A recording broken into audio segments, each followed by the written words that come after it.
আজকে রান্না করব ধুন্দুল। ধুন্দুল আসলে আমার অনেক প্রিয় একটা তরকারি। আমার শাশুড়িও অনেক পছন্দ করতো এই তরকারিটা। তো আমি এখানে একটা ইলিশ মাছ নিয়ে নিলাম। আর ইলিশ মাছটা ডিম হয় নাই, সেজন্য অনেক তেল। সেজন্য ভাবলাম যে শুধু রান্না না করে ২-৩টা ধুন্দুল ছিল ওইগুলো দিয়ে দিলাম, আর একটা আলু দিয়ে দিলাম।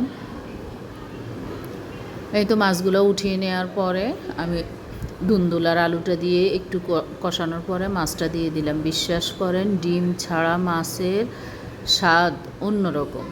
ডিমওয়ালা মাছ হয়তো বা ভাজি করলে ভালো লাগে, কিন্তু ডিম ছাড়া মাছগুলা যতই আপনি রান্না করেন তরকারিতে বা আপনি রসুনের মরিচ দেন, অনেক মজা। এত মজা কি বলবো আমি। আর আমাদের লক্ষ্মীপুরের ইলিশ মাছ তো নামকরা ইলিশ মাছ, সেটার স্বাদ না বললেই না। তো ধুন্দুলটা কেমন লাগছে আপনাদের কাছে অবশ্যই জানাবেন। সবাই ভালো থাকবেন, সুস্থ থাকবেন। আল্লাহ হাফেজ।